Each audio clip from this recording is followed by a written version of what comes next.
Good day, Starry Night. Welcome, ladies and gentlemen. This is TVPSS, and today, I'm Henry Wu, and I'll be reviewing about a book written by the author Stephen King, entitled The Pet Sematary. This story is about a cat that had been reincarnated, resurrected, and it brought tragedy to a family. To continue on, I would like to pass it on to Maxwell for the summary. Let's move on. My name is Maxwell. I'm 17 and I am currently studying at St. Xavier's Institution, Penang. The book that I am bringing to the table is Pet Sematary by the infamous Stephen King. Now, a little backstory of Stephen King. He was originated in Maine, where this story takes place. He also wrote some popular novels, example It, The Shining, and Carrie. And the genre of this book is horror. It was published in 1983 and it consists of 465 bone-chilling pages. I personally love reading horror and thriller, so Stephen King's books are right up my alley. So enough with the blabbering, let's get into the story. This story follows Louise, a doctor from Chicago who is appointed director of University of Maine's Campus Health Service. He moves to a large house alongside his wife Rachel and their two young children, Ellie and Gage, and Ellie's cat, Church. Their new neighbor, an elderly man named Jude, comes to help. Louise and Jude instantly became close friends. A few weeks after the family settled in, Jude takes the family on a walk in the woods behind their home.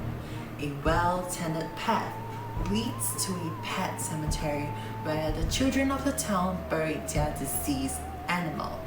The outing provokes a heated argument between Rachel and Louise as she worries that Ellie may be affected by what she saw at the cemetery. On Thanksgiving, Church is run over outside their home by a truck. Due to the horrifying incident, Jude sympathizes with Louise and decided to bring him to the cemetery, supposedly to bury Church. But instead, he leads him further onto the real cemetery, an ancient burial ground which is cursed. There, Louise buries her cat under Jude's instructions. The next afternoon, Church returns home. The vibrant and lively cat now acts ornery and, in Louise's words, a little dead. Several months later, Gage is killed by a speeding truck. Overcome with despair, Louise considered bringing his son back to life with the help of the burial ground. Despite Jude's warning, Louise exhumes Gage's dead body from his grave and enters him onto the burial ground. Gage is resurrected. One day, he finds on a scalpel and walks towards his mother and sister. What do you think would happen next? Find out more by reading this masterpiece. You can find this book on MPH, Borders, or Times. My school's library have two available as my teacher, Miss Michelle, is a big fan. So, if you're a Xaverian, you can borrow it anytime.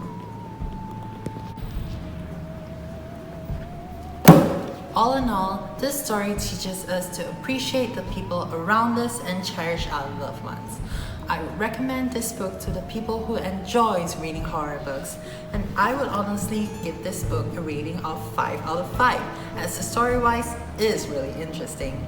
I'm Maxwell and I'm signing off. Thank you. Thank you, Maxwell, for the splendid book review. May I add in that this book had been made into a movie in 2019 about it, and it was a very huge hit during that time.